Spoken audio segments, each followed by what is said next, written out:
Hello, little lovies. Um, as promised, here is Wednesday's lesson for those of you who missed it. It was fascinating, and you sure missed out on a lot. This is my second effort at this.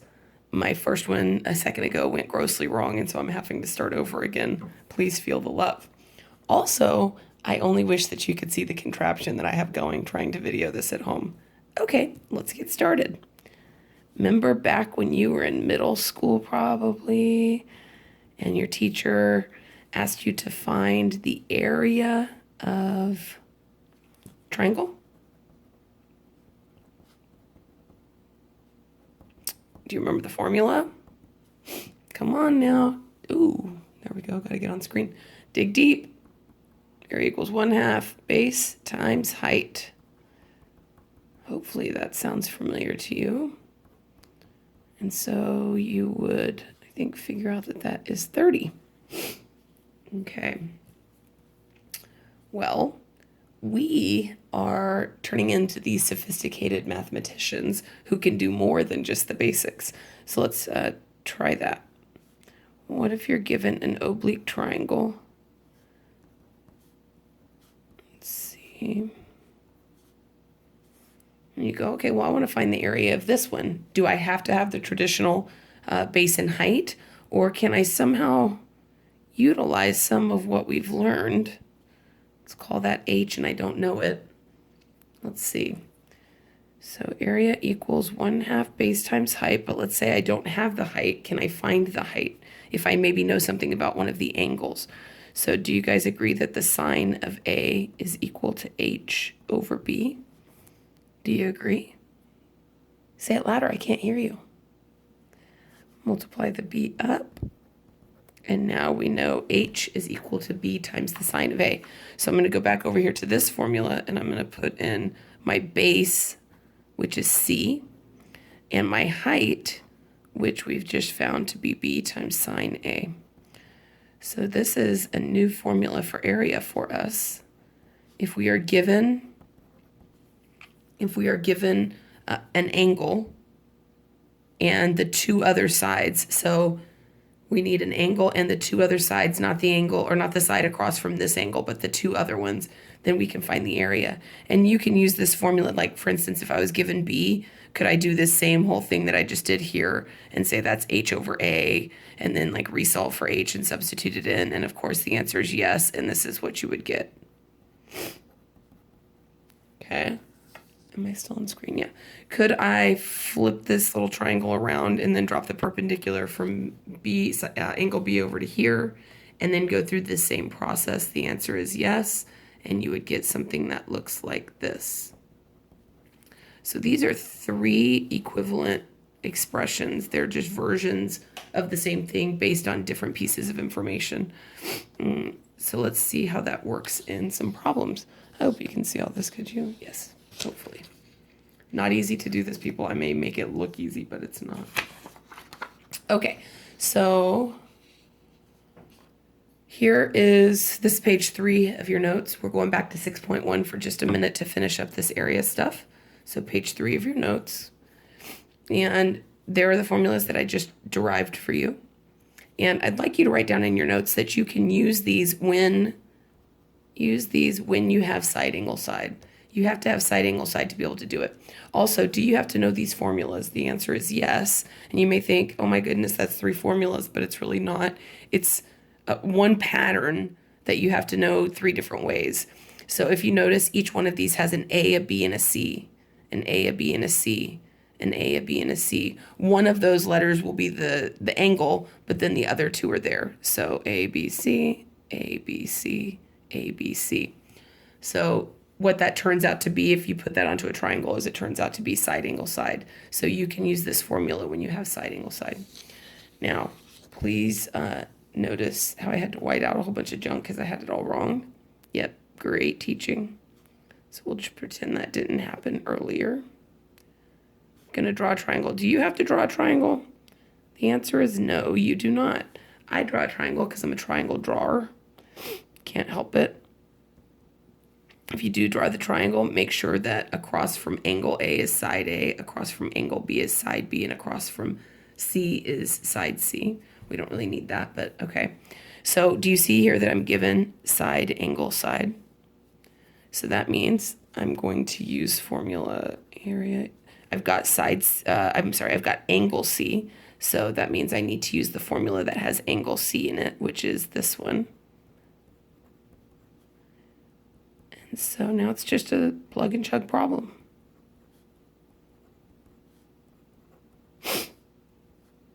And so use your calculator one time on this. If you bust out your calculator, you should get 28.2. Take a second to see if that's what you get.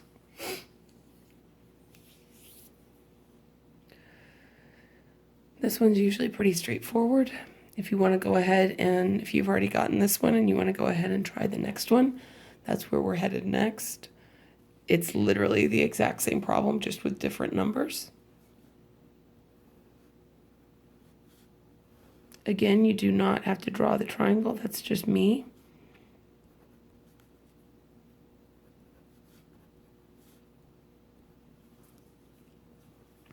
Pick the right formula. We're given angle C. So we want to do the same thing we did on the last one. I should probably write a better problem that uses different letters. Get it together, Miss Haas. Shoddy work. Okay, multiply that out using your little calculator.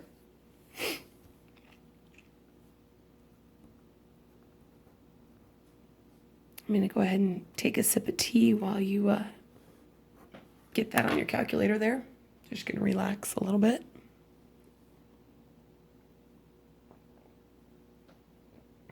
Alrighty tighty. Hopefully you've been able to get that. So that is the area formula that you use when you've got side, angle, side. So that just gives you another option. And now I'm going to show you one more. And so we are going to go to page 5 of your notes, please. This is out of 6.2. Going to page 5. Ooh, wait, I think I have to tell you about homework first. Yeah, if you're looking at page 4 at the homework, I had already assigned this part where it was 15 through 19. That was law of sines, I believe. And then now you should be able to go back and finish 23 to 27. Those were area problems. Okay, so please go back and finish those from the second assignment of 6.1. Second assignment of 6.1. Cool. Then go to page 6. I don't know what I said. I thought I said 5 earlier, but it's page 6. Let's see here. Okay, so now here's another formula by some dude named Heron. This is Heron's area formula. It's well known. This one you can use if you are given side, side, side. So if side, side, side presents, this is a way for you to find the area quickly and easily. It's really just a calculator problem. The biggest issue with this one is people don't understand what S is in the formula. And if you're asking yourself, what is S? Just look down beneath. S is where you add up your 3 sides and divide by 2. Now, do you have to memorize this formula for your test? I'm sure that's what some of you are thinking, so let me answer that for you. The answer is yes. Here's what always happens. People can remember that part basically, but then they have no idea what S is. S is where you add your 3 sides together and divide by 2.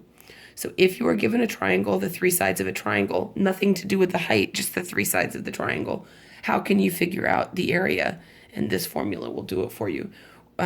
It's really just substituting stuff into a formula and calculating. So let's do that. We'll practice. So first thing you're going to do on these problems is find S. So that's going to be 14 plus 17 plus 7, all divided by 2. If you use your handy dandy little calculator, you'll figure out S is 19 pretty quickly. Now, the directions here say find the area using Heron's formula. Don't forget, that's what we're doing. We're not finding S, we're finding the area. Okay, so here's the formula. And it's going to be S times S minus A times S minus B times S minus C. Okay, now that's just a matter of calculating. Now you can calculate this 2 ways. You can calculate all this inside nonsense and then take the square root, or you can do the square root and put a ginormous set of parentheses, right? And put all your stuff in there. You don't have to write this step. I'm just doing this for people who kind of need to see, what's happening. But if you're going to do it all at once with the square root, make sure you have parentheses around it all. Because otherwise it's just going to take the square root of the first thing you put in. And then what do you get? Should be 47.7. We're still rounding to the tenths. Box it up. Woo. Okay, and then go on and do the very last one and we'll be done. We'll call it a day. Same thing, start with S. Divided by 2. If you do that on your calculator, you should get an 84, I think. And it's a matter of writing it all in. 84 times 84 minus 43 times 84 minus 53 times 84 minus 72. So A is approximately 1,131.9. Really just calculator work here. So check it out. Make sure that you can get that, please. And then finally, your homework.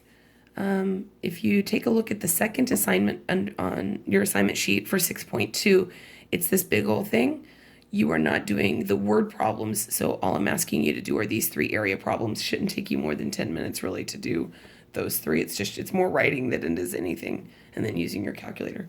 So please make sure that you finish up. You should have done 2 assignments for 6.1, 2 assignments for 6.2, and that's it. And then yesterday in class, Thursday and Friday, or today in class, I guess it is, Thursday and Friday, you're given a practice quiz from 6.1, 6.2, and a review of 6.1 and 6.2. So please be ready for your test. The hardest part, I think, is going to be knowing your formulas. Keep in mind, it's really just memorizing patterns. You've got the law of sines, which I know you guys already know, but you could have that 2 different ways, right? Depending on if you're finding a side or an angle. You've got the law of cosines, which has 2 alternate versions, but that's really just one set of patterns to learn. It's one pattern, even though it looks like 3 different equations, it's really just one pattern. And then you have 3 equations for an area formula, but it's really just one pattern. And then you need this one, this Heron's formula. Make sure you know what S is. So that's 4 things you really have to memorize. So make sure you practice that before I see you on Monday and Tuesday. Good luck. Do your homework. Work hard. It's worth your time so that you can do really well on Monday and Tuesday. Okay, bye, cuties. Have a great weekend.